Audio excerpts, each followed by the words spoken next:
And with these items, I will tell you about what I've been working on this week. Welcome to Tingledom. Hello, my tinglings.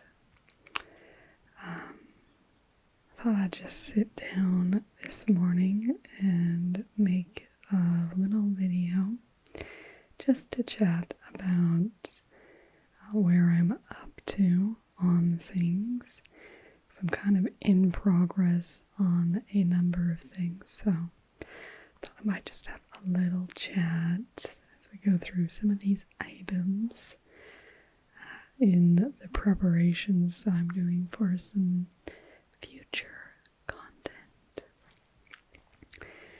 So I'll start first with the book over here. This book, Squire Osbaldeston, his autobiography. You can see a painting of the Squire here on the front. This is a book I ordered maybe a month or two ago, but I finally have gotten to it in my reading.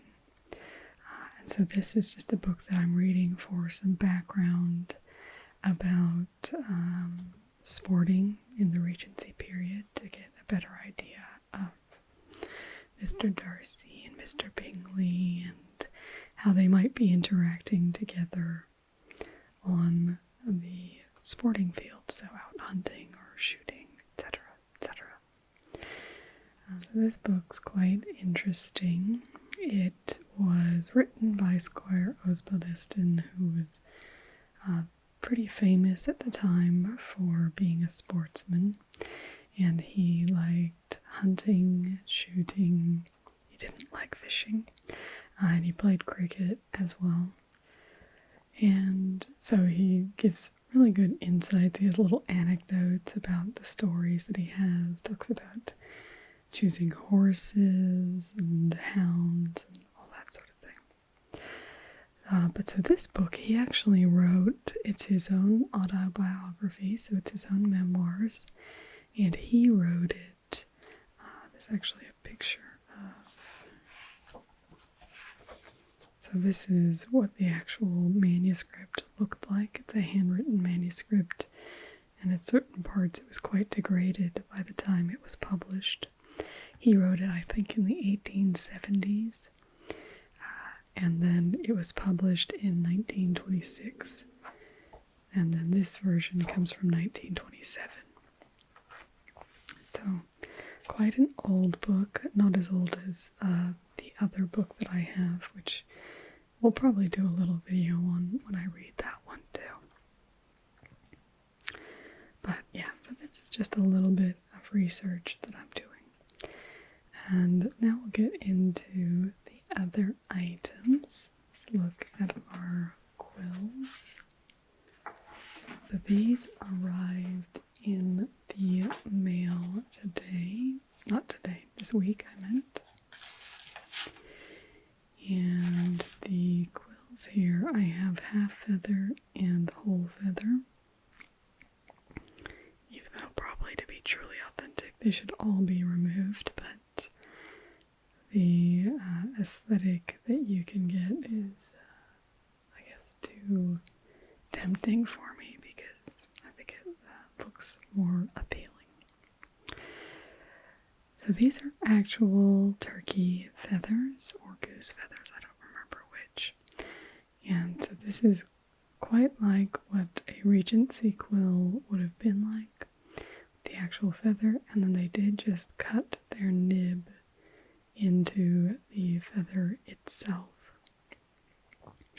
And so when you actually hear about a penknife, the penknife was used to actually cut the quill. And so if this got dull or wasn't working very well, you might alter your nib. And so this is the time before metal nibs. So this is what I'll be using for our map of Pride and Prejudice. And I've ordered some authentic paper. And then we'll get to our little inkwell in a moment, because that will be the other thing we're looking at. But so this is what I'm going to use for our map of Pride and Prejudice. I'll draw this. I'll draw with this. There's some nice sounds with that. But I've ordered some authentic rag paper as well. So at that time, the paper process was not industrialized. So most paper was, there were a few machines that kind of helped with it, but it was still quite a handmade process, so paper was quite expensive at the time. Anyway, so I've ordered some, and it was all made of cotton. So you might hear parchment or vellum, and those things were used for very official things, but that was very expensive, and so that wasn't used for everyday correspondence. Paper would have been used for correspondence, and it would be cotton or maybe linen, depending on the type of rags, but mainly like that. So I've ordered some cotton paper that we can use for that. And so I'll use that for the map of Pride and Prejudice, and also for our interior decorator. We'll write out our order and that sort of thing. And I hopefully will be able to print out some things from the Undergarment repository. It has these beautiful little hand-drawn images of different types of furniture that you could buy. And they are colored in as well. And so that'll be fun to use as references when you are Mr. Darcy trying to fit up a new room.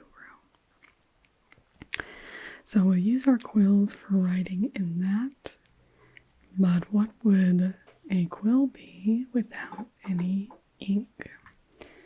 So I ordered this little reproduction item. I think I looked around at what was made in the Regency, and this one looked fairly authentic, except it had this little pen holder, which most of the table sets or desk sets that you see from the time mainly had just a section like this where you would lay your quill just here. So, more like this, rather than actually having a holder specifically for the pen. So I wanted something where we could have that sort of setup and have it be authentic. And then we've just got a nice little glass repository for some ink. I haven't quite decided on the ink. Iron Gall ink is what most of Jane Austen's letters were written in. So to be truly authentic, we'd want some Iron Gall ink. But I do have a bit of ink, and I've been thinking about just using that because I don't know that it would make a huge difference. But so we have a nice little top here, and then this is just a gorgeous little thing to set everything on, and you can have it on your desk. So we'll have that on our desk for our drawing of our map and for the interior decorator. It may get into our luxuries. I haven't quite figured out exactly what I'm doing for the luxuries video, the 19th century luxuries, but we'll definitely use this as often as we can. Probably won't show up in our Pride and Prejudice dinner.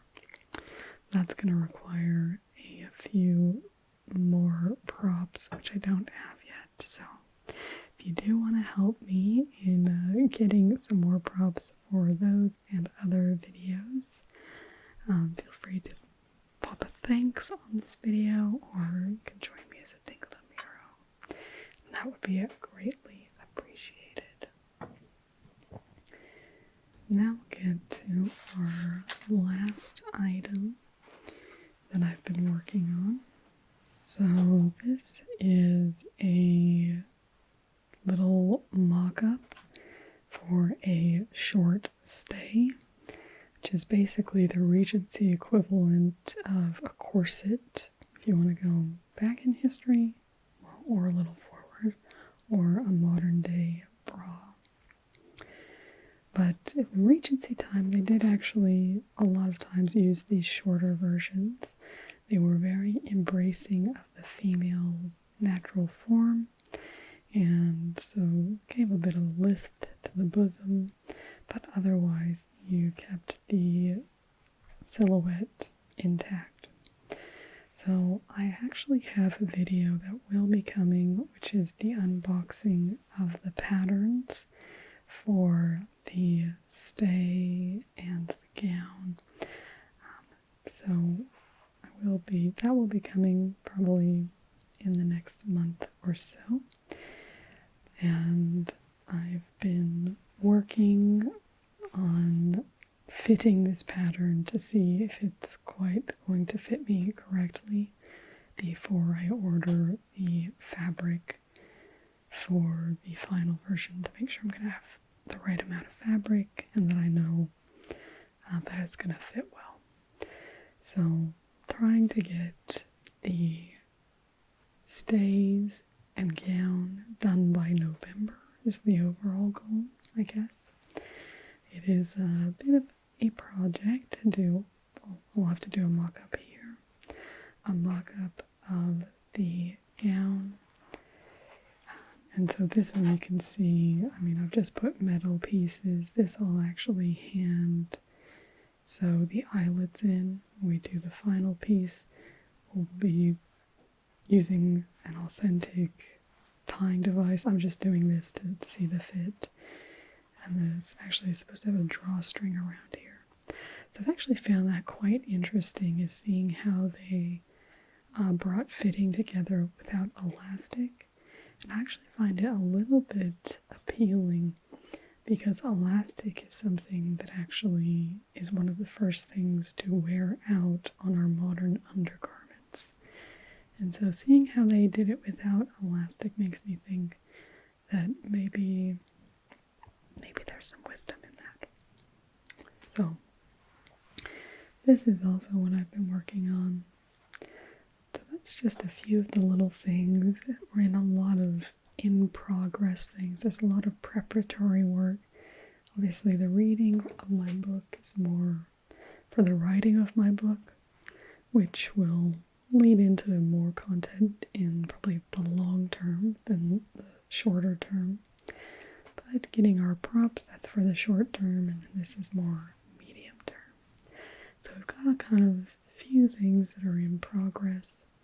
I have actually been working on a draft of the map as well, because I'll plan it all out and have it all set so that when I do the video, it'll come out just how I want it to.